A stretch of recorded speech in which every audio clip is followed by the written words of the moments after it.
watch this video clip. Today we are going to discuss a contingent approach in a way that businesses and organizations around the world can reduce the exposure to disasters like coronavirus. But first, I'm going to begin with an introduction on the origin of the coronavirus and its effect on businesses and supply chains around the world. The new coronavirus is believed to have originated from one city in Hebei province, China, back in December 2019, according to South Morning China Post. This new coronavirus has spread rapidly around the world, where it has affected more than 200,000 people and killed more than 5,000 people as of today. This deadly disease has disrupted global businesses around the world, where businesses have had to cut to downcast their revenues for this year, and also has affected supply chain and disrupted supply chains in the way that supply chains have been put in panic mode. Businesses have been made abandon their production, has also led to labor shortages. It has also disrupted the transport system, most especially the aviation industry, where airline companies have had to cancel flights. It has also affected other industries like tourism and hotel management industry. A good example of companies that have been really affected by the coronavirus can look at Apple, where as of today it has been made shut down all its stores around the world. And when it comes to the aviation industry, airline companies like British Airways and American Airways and others, maybe like Emirates, have also cancelled their flights. But while global businesses and supply chain disasters like coronavirus will always exist, organizations have to develop contingency plans to reduce the exposure to such disasters like coronavirus. As my colleagues in this group will elaborate more on these approaches and strategies. One of the contingency plans that Ugandan organizations are using is promoting local content. As we realize, most Ugandans import their products from China, which has greatly been affected by the coronavirus. So most Ugandans should adhere to promotion of local content, because this will ensure business continuity.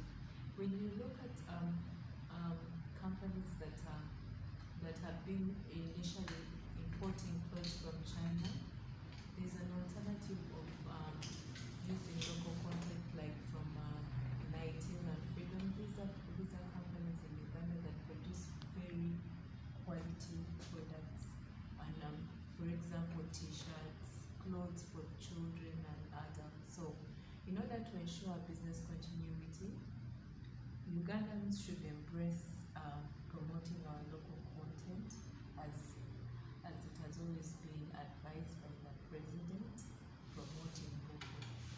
I believe with embracing local content, we are able to ensure that business continues, and that the demand will be able to be fulfilled. My colleagues will add on further points to ensure.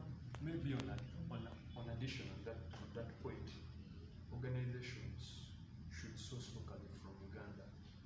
For example, now like China has been affected by coronavirus, and most Ugandan traders export or import clothing from China and other materials. So for these companies to stay in business, they have to buy locally. For example, we have local garment producers in Uganda like Nightingale and others. So these suppliers, these retailers can rely on these other local suppliers so that they can continue to do business. So this is one of the approaches that organizations can employ to reduce the exposure to disasters like coronavirus. The contingency plan that companies can adopt is to have safety stock.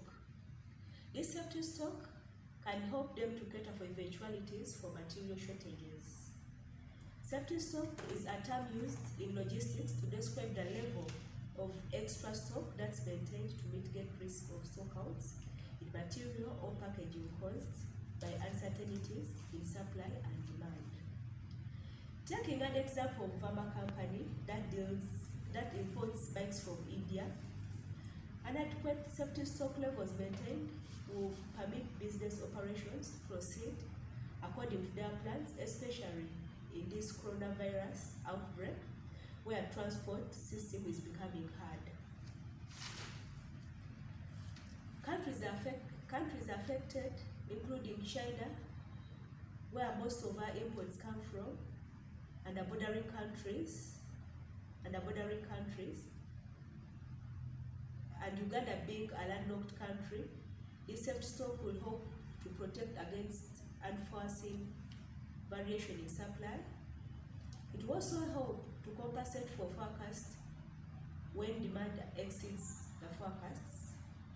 It will prevent disruptions in manufacturing and deliveries, and it will also help to avoid stockouts to keep customer services and satisfaction levels high. Yeah, I think what any of the members can add on. Talk about our points.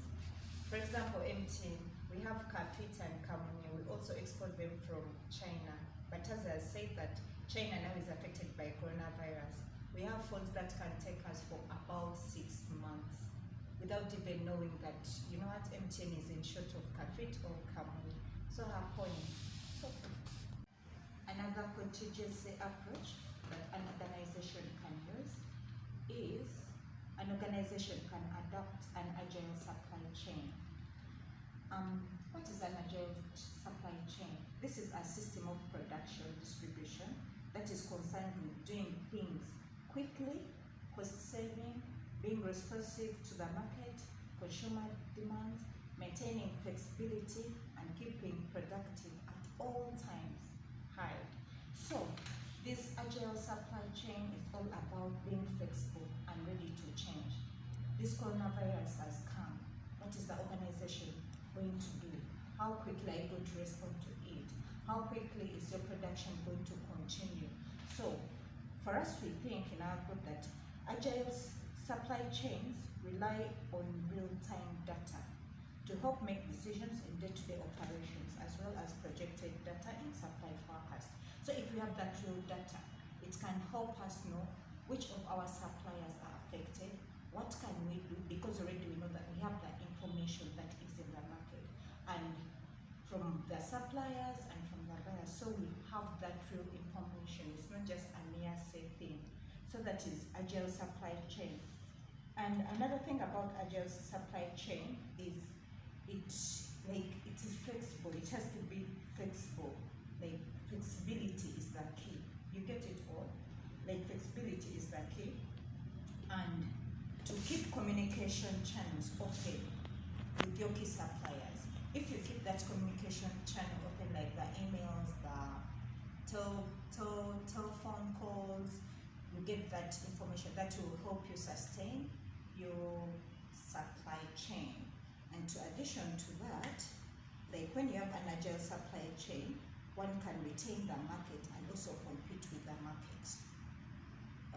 Can anyone add on that, or I take another point? Next No point. one? Okay. My next point is multiple sourcing, like source elsewhere. How I can define this is the multi-sourcing. It's the purchasing policy of using two or more, or even many suppliers to purchase certain components, products, services. So if you base on one and this coronavirus has really affected that one side, you are going to come on a standstill. But if you have other alternative suppliers, like you spread your sourcing across multiple suppliers, you will get that component at the right time from the right place, since you are not stopped by this exposure of coronavirus. So can any of you, my colleagues, do you have any examples, like the way I've explained it about the multiple suppliers? Maybe a good example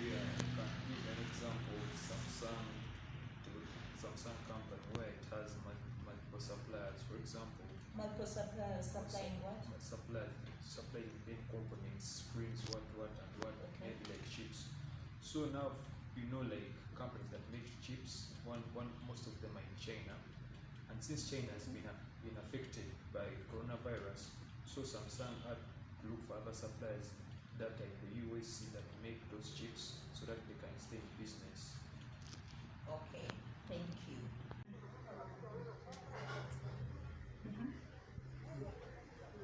Yes, I start. Yes. And you're going to click. Yeah.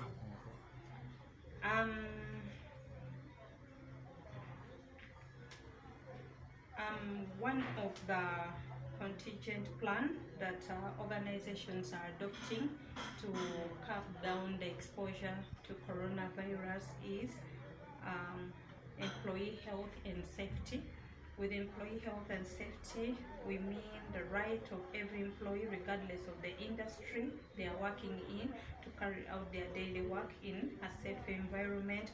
What we mean by a safe environment, we mean the general environment where the employees are working, the psychological, the physical environment has to be safe for the employees to carry out their daily work, and by so doing, organizations have adopted health and safety of employees as a way of reducing the exposure to coronavirus, and these are some of the contingent plans under health and safety that has been deployed by organization one. Organizations are considering employees that are working close to areas that have been affected by coronavirus, and areas employees that are also working in inside China itself to stay and work from home to reduce the exposure from coronavirus.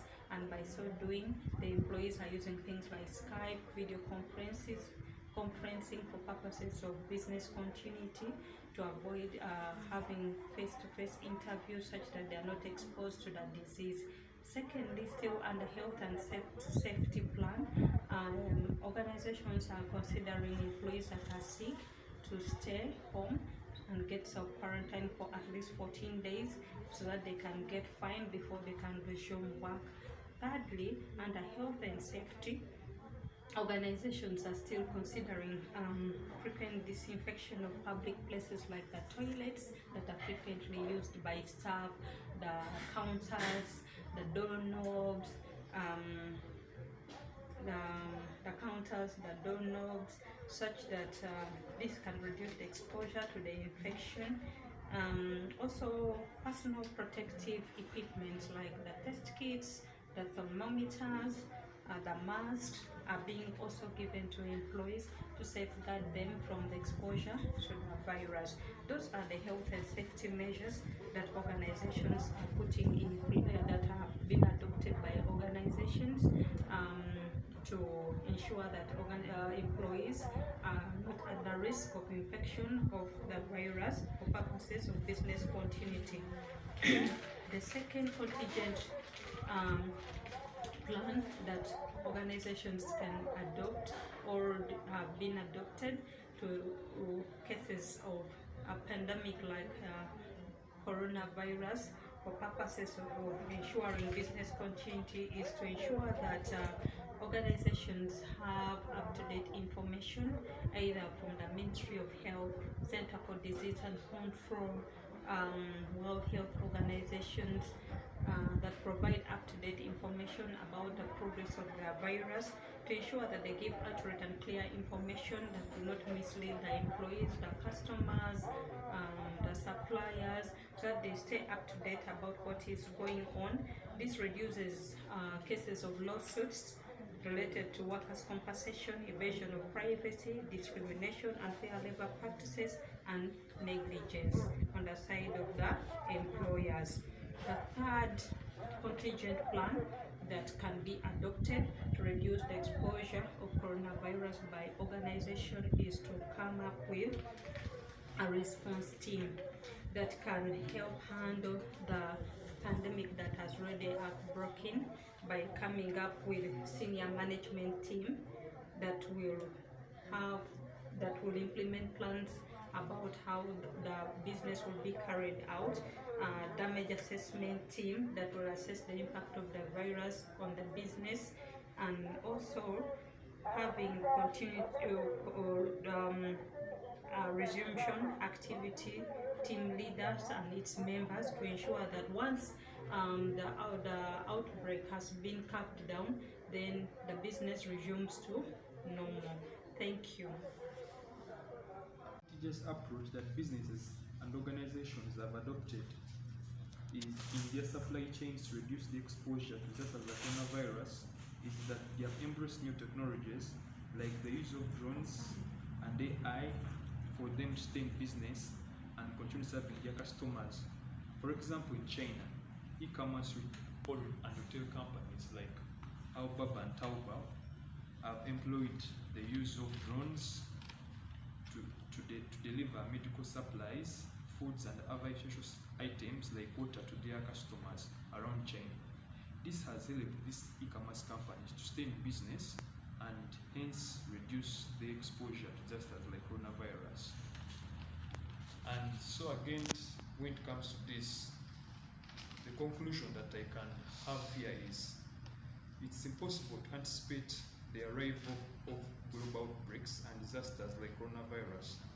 For organizations to stay in business and reduce the exposure to such disasters, organizations have to develop a response risk management strategy in the organization that is always prepared and has the resources to combat such outbreaks like coronavirus. I think that's all we have as a group. We thank everyone that is going to watch this video.